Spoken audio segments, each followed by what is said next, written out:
आवाज से सधता है। माने जो काम साधनों से नहीं बनते, अगर संतों की कृपा हो जाए, उनका साथ मिल जाए तो वो काम सध जाता है, माने बन जाता है। अवतार के कारण आए हुए संत, अन्य संत इन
हैं, लेकिन चमत्कार दिखाने के लिए संत चमत्कार नहीं करते। संतों की निंदा या अपमान भी ना करो, उनकी परीक्षा भी नहीं लेनी चाहिए, किसी का भी अहित नहीं करना चाहिए।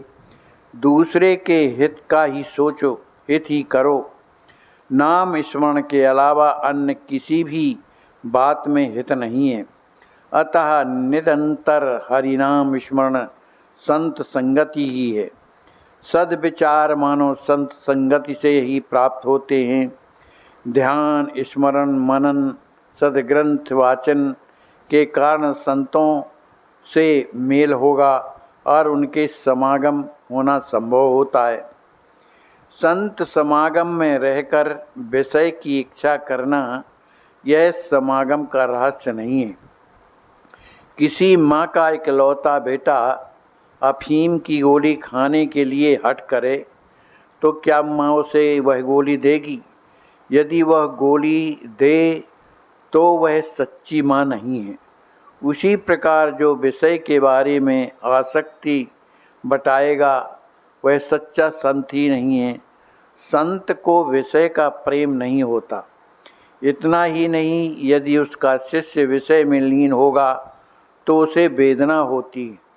कुत्ता जब हड्डी चबाता है तब उसके मुंह से खून आता है, तब वह सोचता है कि हड्डी से ही खून आ रहा है और वही खून वह पी रहा है, उसी में मरता है। यह देखकर जैसे दुख होगा, वैसे संतों को भी हमें विषय मग्न देखकर 10 गुना ही नहीं, कई गुना दुख होता है।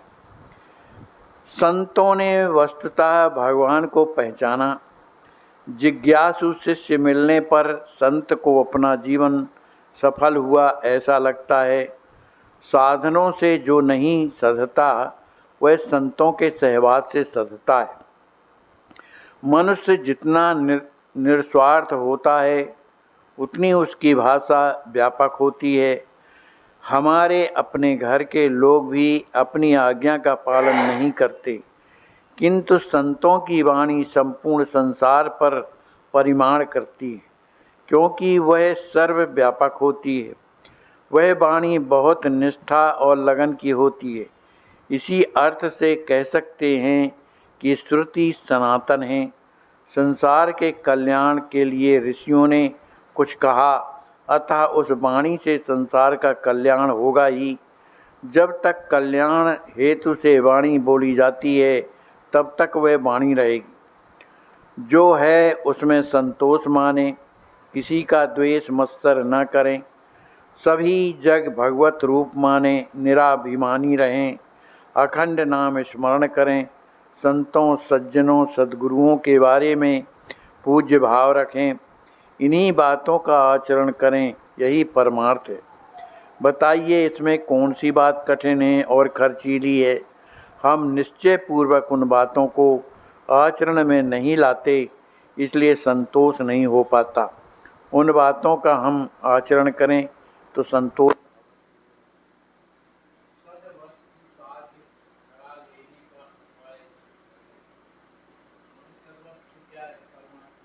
प्राप्ति, हमारे जीवन में दोष ना रह जाएं। तो इसका उपाय क्या है? केवल सत्संग है।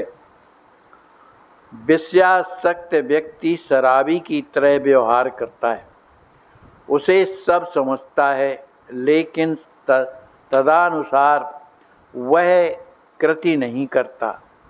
इधर वह अपने को परमात्मा का अंश समझता है और उधर विषयांध होता रहता है। सच कहा जाए तो सिवा भक्ति के सब व्यर्थ है। संत के समीप रहकर भक्ति की साधना करें।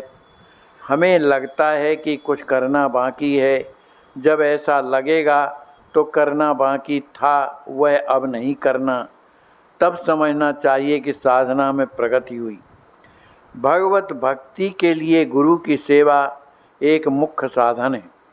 जो शिष्य गुरु की आज्ञा का पालन करता है, उसे गुरु स्वयं जाकर मिलता है। वस्तुतः गुरु किसी बात की तनिक भी अपेक्षा नहीं रखता, इसलिए गुरु कामधेनु से भी श्रेष्ठ है। अति तड़फन के सिवा भगवान से मिलना संभव नहीं। संत समागम भाग्य होता है, किंतु समरीत से आ जाए तो सच्चा समागम होता है। लेकिन हम तो विषय मार्ग में जाते हैं, इसलिए संत से भेंट होकर भी हमें समागम का लाभ नहीं होता। हम विषय पंकज में डूबे हुए हैं। हमारी यह दुरावस्था देखकर संत तिलमिलाते हैं, अस्वस्थ होते हैं। हम उनकी कल्पना तक नहीं करते। जब हम अपनी बुद्धि के अनुसार समाधान प्राप्त नहीं कर पाते तो दूसरों की सहायता लेना अनिवार्य है। ऐसी अवस्था में जिसकी हम सहायता लेते हैं, उसका कहना मानना चाहिए ना। भगवान के प्रति हमारी जिज्ञासा है, तो जिज्ञासा के मार्ग से चलने के लिए संतों ने कहा है कि संतों के मन में मूलतः जिज्ञासा होती है, हम में वह नहीं है, इसलिए वह निर्माण कर लेनी चाहिए। कोई भी प्रयास न करते हुए सद्वस्तु प्राप्त करा लेने का उपाय सत्संगति है। सत्संगति विलक्षण सफलता का काम करा देने वाली बात है। जो भाग्यवान होगा उसी को यह प्राप्ति होगी। यदि कोई भंवर में अटक गया तो उसे जल गर्त से बाहर निकलने के दो उपाय हैं। एक मार्ग यह है, कोई बहुत अच्छा तैराक भंवर में कूदे, भंवर को तोड़े और डूबने वाले को बाहर खींच लाए, किंतु इस प्रकार के लिए तो बहुत ताकत की ज़रूरत है। दूसरा मार्ग है कि जो भंवर में अटक गया वह स्वयं भंवर के तल में जाए और वहीं से भंवर के बाहर आए। विद्युता भंवर की तरह है। भंवर में ऊपरी सतह पर पानी चक्राकार होता है, लेकिन नीचे की सतह पर गतिहीन होता है। उसी प्रकार जो लोग मामूली विद्या ग्रहण करते हैं, वे वाद विवाद मत मतांतर के भंवर में अटकते हैं, किंतु जो गहराई में जाकर तल तक पहुँचते हैं, उन्हें गहरा ज्ञान होता है और वे जानते हैं कि गहराई में सर्वत्र समता है। विद्या के भंवर से बाहर निकलने का काम बहुत बड़े संतों का होता है। सयानों को उस चक्कर में नहीं फंसना चाहिए। हजारों लोगों को नाम स्मरण या भक्ति के मार्ग पर ले जाना, यही संतों का सच्चा कार्य है। बोलिए श्री राम नाम महाराज की जय।